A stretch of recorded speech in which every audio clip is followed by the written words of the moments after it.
ایک دن میں اور میرے دوست آفس کے کینٹین پر بیٹھے چائے پی رہے تھے۔ میں نے جب ان کی جانب غور سے دیکھا تو وہ بجھے بجھے سے تھے۔ وجہ پوچھی تو کہنے لگے، مجھے آج مرے ہوئے 3 سال ہو گئے۔ میں نے نظریں اٹھا کر ان کی آنکھوں میں دیکھا، جہاں اس جملے کے ساتھ ہی دنیا بھر کی نقاہت اتر آئی تھی۔ پھر کہنے لگے، میں ہمیشہ سے بدتمیز رہا۔ بچپن میں اسکول جاتے ہوئے ضد کرتا، کھانا کھاتے ہوئے ضد کرتا، نخرے کرتا، یہ نہیں کھانا، وہ نہیں کھانا۔ مجھے نہیں یاد کہ 5ویں کلاس تک میں نے اپنے ہاتھ سے نہایا، کھانا کھایا ہو، کپڑے پہنے ہو یا جوتوں کے تسمے بند کیے ہوں۔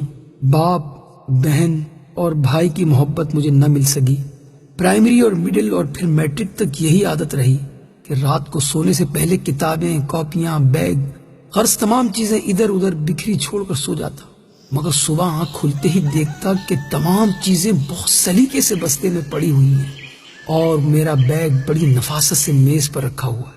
مجھے لاکھ بار کہا جاتا کہ دودھ پی کر سونا، مگر میں نہیں پیتا تھا۔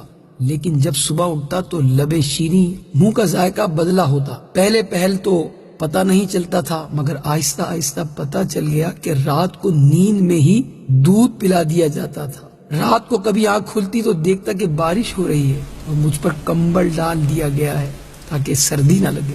مجھے ہمیشہ گھر میں 2 ہی چیزوں سے چڑ رہی، ایک 11 سے 13 گھنٹے تک ہاتھ سے چلائی جانے والی سلائی مشین سے، اور دوسری روٹی کے کناروں سے کہ ان پر اکثر گھی لگنے سے رہ جاتا تھا۔ مگر روٹی کے وہ سوکھے ٹکڑے جو میں اتار دیتا تھا، نہ تو کبھی گھر سے باہر فروخت ہوتے ہوئے دیکھے اور نہ ہی کوڑا دان میں کبھی نظر آئے۔ اور جب بھی مجھے پیسے چاہیے ہوتے تو میں اسی سلائی مشین کا رخ کرتا جس سے مجھے چڑ تھی۔ جب بھی مجھے کبھی معمول سے ہٹ کر زیادہ پیسوں کی ضرورت ہوتی تو دیکھتا کہ گھر میں سلائی مشین کے چلنے کا دورانیہ 16 گھنٹے تک جا پہنچتا۔ مجھے یاد ہے کالج میں داخلے کے وقت مجھے 1500 روپے چاہیے تھے۔ میں نے گھر آ کر بتا دیا۔ اسی رات 2 بجے کے قریب میری آنکھ کھلی تو گھر کے برآمدے میں کچھ کھٹ پٹ ہوتی ہوئی محسوس ہوئی۔ ذرا غور کیا تو محسوس ہوا کہ جیسے کوئی گھٹی گھٹی سسکیوں کے ساتھ رو رہا ہے۔ چپکے سے برآمدے میں جا کر دیکھا تو موٹے شیشے کے چشمہ لگائے میری ماں جانے کب سے مشین میں دھاگا ڈالنے کی مسلسل کوشش کر رہی ہے اور ساتھ ساتھ آنسو بھی گر رہے ہیں۔ میں نے پوچھا، کیا کر رہی ہو ماں؟ ماں نے چونک کر میری طرف دیکھا اور جلدی سے آنسو صاف کرتے ہوئے چہرے پر مسکراہٹ سجاتے ہوئے بالکل صاف آواز میں کہنے لگی، وہ سامنے والی سریا کی بھائی کی شادی ہے تو اس نے کہا کہ صبح تک 2 سوٹ سلائی کر دو، اس لیے بیٹھی ہوں، لیکن دھاگا سوئی میں نہیں ڈل رہا۔ اس دن مجھے ماں کی حالت اور آنسو دیکھ کر احساس ہوا کہ مجھے کوئی چھوٹا موٹا کام کرنا چاہیے۔ میں مناسب کام بھی ڈھونڈتا رہا اور پڑھتا بھی رہا۔ ادھر FA مکمل ہوا، ادھر آفس میں کام مل گیا۔ میں نے گھر جا کر ماں کو بتایا تو وہ خوشی سے نہال ہو گئی۔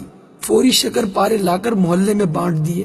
ایک دن میں کام سے گھر آ کر لیٹ گیا، تھوڑی تھکاوٹ ہو رہی تھی، پاؤں چارپائی سے لٹکائے ہی سو گیا۔ جب اٹھا تو دیکھا کہ خلاف معمول آج نہ جوتے میرے پاؤں سے اترے تھے اور نہ ہی کھانا بنا تھا۔ ماں کو آواز دی، ماں ماں اے ماں اے ماں، ماں اٹھیے، بھوک لگی ہے۔ چیخ چیخ کر رویا، 1000 منتیں کی، مگر شاید ماں اب کے بار اٹھنے کے لیے نہیں سوئی تھی۔ ماں کے بعد وہ گھر چھوڑ دیا، گویا قبرستان لگتا تھا۔ ادھر دیار غیر میں آ کر اپنا سارا کام خود ہی کرتا ہوں تو سوچتا ہوں کہ میں نے کبھی چیز کی خدمت نہ کی اور نہ کبھی آسائش و سکون اسے دیا۔ وہ میری ماں تھی، نوکرانی نہیں تھی۔ یہ کہتے ہوئے میرے اس دوست کے 2 موٹے موٹے آنسو اس کے رخساروں پر بہنے لگے۔ اللہ تعالیٰ میرے اور جن کے بھی والدین حیات ہیں، سب کے والدین کو ایمان اور صحت کے ساتھ خوش رکھے۔